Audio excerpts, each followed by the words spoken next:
நமக்கு அடுத்த டென்ஷனை ஏற்படுத்துகிற இழப்புகள். இப்போ பொருளாதாரம் எப்படி நமக்கு டென்ஷனை தருதோ அதே போல் இழப்புகளும் நமக்கு டென்ஷனை தருது. கவலை வரலாம், ஆனால் அது நீடிக்கக்கூடாது, விரக்திக்கு போகக்கூடாது. இஸ்லாம் நமக்கு என்ன சொல்லுது என்றால், இழப்புகள் என்பதும் நிர்ணயிக்கப்பட்டவை. அழகான ஒரு எக்ஸாம்பிள், எல்லோருக்கும் தெரிந்த சம்பவம். அவருடைய கணவன் வீட்டை விட்டு போகிற போது குழந்தை சுகையினமாக இருக்கிறது. அவர் திரும்பி வருகிறார். வருவதற்குள் குழந்தை வஃபாத்தாகிவிட்டது. வஃபாத்தான குழந்தை அப்படி அவர்கள் மூடி வைத்து கொண்டு வருகிற கணவனை வரவேற்று அவருக்கு உணவு ஏற்பாடு செய்து அதை கொடுக்கிற போது அவர் கேட்கிறார், பிள்ளை எப்படி இருக்கிறாங்க? அவங்க என்ன சொன்னாங்க? நீங்கள் விட்டு சென்ற நிலையை விட சிறந்த நிலையில் இருக்கிறான்னு சொன்னார். சாப்பிட்டு முடிஞ்சதுக்கு பிறகு அவர்கள் சொன்னார்கள், உங்களிடம் ஒருவர் ஒரு பொருளை தந்துவிட்டு திரும்ப கேட்டால் என்ன செய்வீர்கள் என்று கேட்டார்கள். உங்களிடம் ஒருவர் ஒரு பொருளை ஒப்படைக்கிறார். ஒப்படைத்தவர் வந்து தாங்கள் என்று கேட்கிறார். நீங்கள் என்ன செய்வீர்கள் என்று கேட்டபோது அவர் சொல்றார், திருப்பி கொடுத்து விடுவேன். அதில் உங்களுக்கு டென்ஷன் இருக்கா? இல்லை. கவலை வருமா? இல்லை. அப்போதுதான் சொன்னார்கள், அல்லாஹ் நமக்கு ஒரு குழந்தை அமானிதமாக தந்தான், தந்தவனே எடுத்துக்கொண்டான். எவ்வளோ அழகான ஒரு அப்ரோச். இந்த இது வந்து இப்போ பேசுறதுக்கு லேஸ், நான் சொன்னது கேட்பதற்கு இனிமை. ஆனால் நம்முடைய லைஃப்ல இதை ப்ராக்டிஸ் பண்ணணும் என்றால் சரியான ஈமான் வர வேண்டும். சரியான ஈமான் வந்தால் அல்ஹம்துலில்லாஹ். இன்னமும் அன்புள்ள சகோதரர்களே, நம்மளை டென்ஷன் ஆக்குறது நமக்கு இழைக்கப்படக்கூடிய அநீதிகளும் நமக்கு இழைக்கப்படக்கூடிய துரோகங்களும். அநீதி இழைக்கிறார்கள், கவலை, இவர் இவ்வளவு நல்லா பழகிட்டு எனக்கு இப்படி பண்ணிட்டாரே, நினைக்கும் போதெல்லாம் வேதனை வருகிறது, கவலை வருகிறது. ஆனால் ஈமான் இருந்தால் அந்த கவலை வராது. ஏனென்றால் ரசூல் ஸல்லல்லாஹு அலைஹி வஸல்லம் அவர்கள் சொல்லுகிறார்கள், இந்த உலகத்தில் கொம்புள்ள ஒரு ஆடு கொம்பு இல்லாத ஒரு ஆட்டுக்கு குத்துகிறது. ஒரு அநீதி அது. அல்லாஹு தஆலா நாளை மறுமையில் என்ன செய்கிறான் என்றால், இந்த இரண்டு ஆடுகளையும் எழுப்புகிறான். அல்லாஹு அக்பர். இந்த உலகத்தில் கொம்பில்லாமல் குத்தப்பட்ட ஆட்டுக்கு அல்லாஹ் கொம்பை கொடுக்கிறான். கொடுத்து மற்ற ஆட்டுக்கு கொம்பு இல்லாமலாக்கி பழி தீர்த்து கொள் என்று சொல்கிறான். மிருகம் பகுத்தறிவில்லாதது, அதுக்கு தக்லீஃபே கிடையாது. அப்படியான ஒரு மிருகத்திற்கே நீதி வழங்கப்படுகிறது என்றால் நமக்கு நீதி கிடைக்குமா? கிடைக்காதா?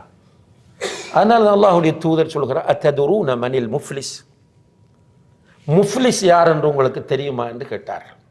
முஃப்லிஸ் என்றால் தமிழ்நாட்டில் திவாலானவன் என்று சொல்வார்கள். நம்ம வங்குரோத்தானவன் என்று ஸ்ரீலங்காவில் சொல்றது பேங்க்ரப்ட். திவாலானவன், பேங்க்ரப்ட் ஆனவன் யார் என்று கேட்டார்கள். இப்போ உண்மையாக திவாலான பேங்க்ரப்ட் நம்ம சொன்ன ஒரு கட்டத்தில் ஸ்ரீலங்கா திவாலா ஆயிட்டு. என்ன திவாலா ஆயிடுச்சு? ஒன்றும் இல்லை, நாட்டில் கையிருப்பு எதுவும் இல்லை, கடனும் தலைக்கு மேல். இதுதான் திவாலாகிறது என்று சொல்வது. அப்போ சஹாபாக்கள் சொல்லுகிறார்கள், அல் முஃப்லிசு ஃபீனா மல்லா தீனார லஹு வலா திர்ஹம். தீனாரும் திர்ஹமும் இல்லாமல் இருக்கிறவர், தீனார்ண்டா தங்க காசு, திர்ஹம்ண்டா வெள்ளி காசு, இது இல்லாமல் இருக்கிறவர் தான் முஃப்லிஸ் என்று சொன்னார்கள். ரசூலுல்லாஹி அலைஹி வஸல்லம் சொன்னார்கள், இல்லை, இவன் திவாலானவன் அல்ல.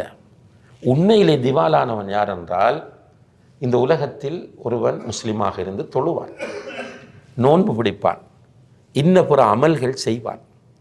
ஆனால் யாராவது ஒருவனுக்கு ஏசியிருப்பான், அடித்திருப்பான், அநியாயமாக அவனுடைய சொத்துக்களை சாப்பிட்டிருப்பான், அநியாயமாக இரத்தம் ஓட்டியிருப்பான். மற்றவனுக்கு அநீதி இழைத்து விட்டு பெரிய ஹாஜி, பெரிய ஆபிதாக அங்கே வந்து நிற்பார். அல்லாஹு தஆலா என்ன செய்வான் என்றால், அநீதி இழைக்கப்பட்டவனுடைய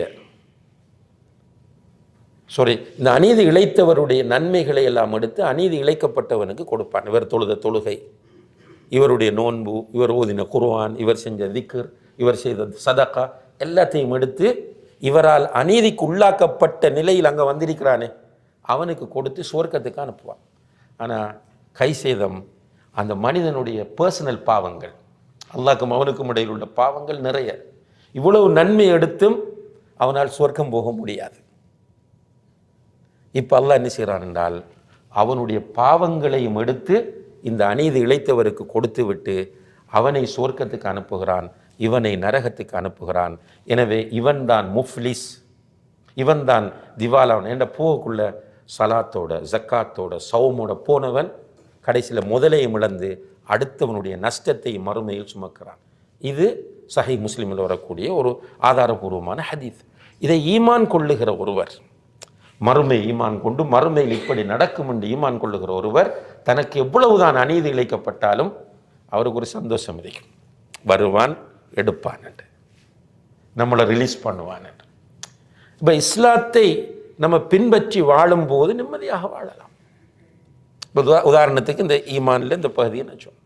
அதே போல் அல்லாஹ் என்ன சொல்றான், மன் அமில சாலிஹம் மின் தக்கரின் அவ் உன்ஸா வஹுவ முஃமின் ஃபலனுஹியன்னஹு ஹயாத்தன் தய்யிபா. ஈமான் இருக்கணும். அடுத்தது சாலிஹான அமல்கள். சாலிஹான அமல்கள் அத்தனையுமே நமக்கு இந்த உலகத்தில் வாழ்க்கைக்கு அர்த்தத்தை தரக்கூடியவை. இப்போ வெஸ்டர்ன் கண்ட்ரீஸில் உள்ள நிறைய பேர் கீழைத்தைய உலகத்தை நோக்கி வருகிறார்கள். இப்போ இந்தியாவிலாம் போய் பார்த்தா நிறைய கோயில்களில் நிறைய பேர் இருக்கிறாங்க வெள்ளக்காரர்கள். என்னடா அவன் நினைக்கிறான் நம்மகிட்ட காசு இருக்கும், அவன்கிட்ட எத்தனையோ பேங்கில் உள்ள கிரெடிட் கார்ட்ஸ் இருக்கும், நிறைய பொருளாதாரம் இருக்கிறது, ஆனால் நிம்மதி இல்லை. அவன் நினைக்கிறான் ஆன்மீகத்தில் நிம்மதி இருக்கிறது என்று கோயிலுக்கு வருகிறான், சில ஆசிரமங்களுக்கு வருகிறான், சில நேரங்களில் சில தர்காக்களுக்கும் பாரான். ஆனால் அதில் நிம்மதி கிடைக்குமாண்டா கிடைக்காது. அமல்களில் நிம்மதி இருக்கிறது, தொழுகையில் நிம்மதி இருக்கிறது, திக்ரில் நிம்மதி இருக்கிறது, குர்ஆன் ஓதுவதில் நிம்மதி இருக்கிறது, சதகா செய்வதில் நிம்மதி இருக்கிறது. இப்படி நம்ம செய்யக்கூடிய ஒவ்வொரு அமலிலும் நிம்மதி இருக்கிறது. ஸ்பெஷலாக நிம்மதியை பெற்றுத்தரக்கூடிய பெரிய ஒரு விஷயமாக இஸ்லாத்தில் நமக்கு தரப்பட்டிருப்பது திக்ர். அல்லாஹ் நேரடியாகவே சொல்கிறான், அலா பி திக்ரில்லாஹி தத்மஇன்னுல் குலூப். அல்லாஹ்வை திக்ர் செய்வதன் மூலம் உள்ளம் அமைதி அடையும். இப்போ டென்ஷன் உண்மையில் நம்ம நிறைய பேர் ஒரு டைப்பாக நாக்கள் இருக்கிறாங்க அப்படின்னால் அவங்க டென்ஷனை வெளியே காட்ட மாட்டாங்க, அவர்களுடைய மன அழுத்தத்தை வெளியே காட்ட மாட்டாங்க, ஆனால் உள்ள மன அழுத்தம். ரைட். இப்போ இவர்களுக்கு அல்லாஹ் சொல்கிற சொல்யூஷன் என்ன? நீ மார்க்கப்பற்றோடு இரு, அல்லாஹ்வை நிறைய திக்ர் செய். காலையில் எழுந்ததும் ஓத வேண்டிய திக்ர்கள் இருக்கிறது. இப்போ ஒருவர் தூங்கச் செல்லும் போது ஒது செய்து கொண்டு அவர் சுப்ஹானல்லாஹ் 33 தடவை, அல்ஹம்துலில்லாஹ் 33 தடவைகள், அல்லாஹு அக்பர் 34 தடவை சொல்கிறோம். அதே பிறகு குல் சூறாக்களை கை அப்படி வைத்து கொண்டு குல் ஹு அல்லாஹு அஹத், குல் ரப்பில் ஃபலக், குல் ரப்பின் நாஸ் என்பதை ஓதி கையில் கொண்டு ஊதணும். சும்மா கொண்டு ஊதாமல் உமிழ்நீர் படக்கூடிய நஃபஸ என்று வருகிறது, அப்படி ஊதி உடல் முழுவதும் தடவுவது. இப்படி 3 டைம் செய்யணும்.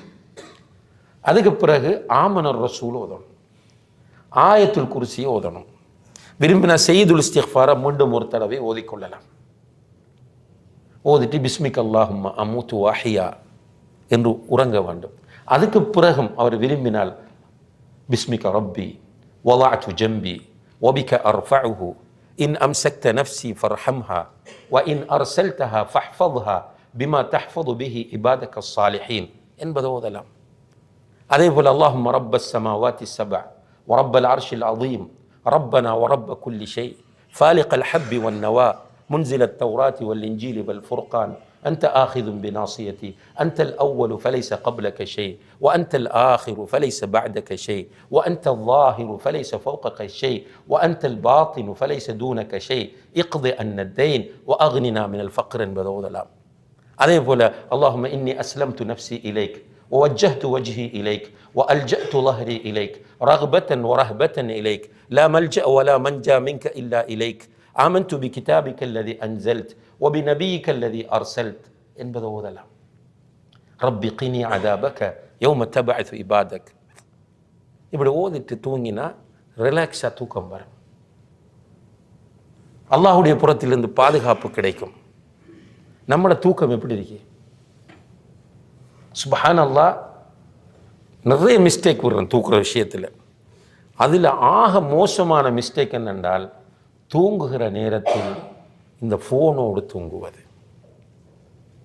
சிலருக்கு மியூசிக் கேட்டுட்டு தூங்கணும், சிலருக்கு ஃபேஸ்புக் பார்த்துட்டு தூங்கணும். அப்படியே பார்த்துட்டு இருக்க மாதிரியே கையில் ஃபோன் இருக்க ஆள் நிற்கிறார். எப்படி நமக்கு நிம்மதி வரும்? அப்போ அமல் சாலிஹ் என்று வரும்போது விக்ர் பெரிய ஒரு ரோல். இடையில் எழும்புறம், திடீர்னு முழிப்பு வருது. அப்படி முழிப்பு வர நேரம் லா இலாஹ இல்லல்லாஹு வஹ்தஹு லா ஷரீக லஹு லஹுல் முல்கு வலஹுல் ஹம்து வஹுவ அலா குல்லி ஷைஇன் கதீர் சுப்ஹானல்லாஹ் அல்ஹம்துலில்லாஹ் லா இலாஹ இல்லல்லாஹு அல்லாஹு அக்பர் லா ஹவுல வலா குவத்த இல்லா பில்லாஹ் அல்லாஹும்ம ஃபிர்லி என்று சொல்கிறாங்க ரசூலுல்லாஹி அலைஹி வஸல்லம். அதுக்கப்புறம் அந்த நேரத்தில் உட்கார்ந்து துவா கேட்குற எல்லாம் கிடைக்கும்ன்றாங்க. தூங்கி காலையில் எழும்பும் போது அல்ஹம்துலில்லாஹி அல்லதி அஹ்யானா பஅதமா அமாதனா வ இலைஹின் நுஷூர் என்று ஓதுறது. அதுக்கு பிறகு மஸ்ஜிது போகிறது, தொழுகையோட சம்மந்தப்பட்ட துவாக்கள் திக்ருகளை ஓதிச்சு காலையில் தொழுத இடத்துல உட்கார்ந்து, ஃபஜ்ருக்கு பிறகு தொழுத இடத்துல உட்கார்ந்து காலையில் ஓத வேண்டிய துவாக்கள் அவ்வளவையும் திக்ருகளையும் ஓதுறது. அல்லாஹுடைய ப்ரொடெக்ஷன், அல்லாஹுடைய பாதுகாப்பு கிடைக்கிறது. நிம்மதி சக்கீனத் இறங்குகிறது. மலக்குகளுடைய துவா கிடைக்கிறது என்று நபிகள் நாயகம் ஸல்லல்லாஹு அலைஹி வஸல்லம் அவர்கள் சொல்கிறார்கள். இந்த அமல்களை பிராக்டிஸ் பண்ணினால் அன்புள்ள சகோதரர்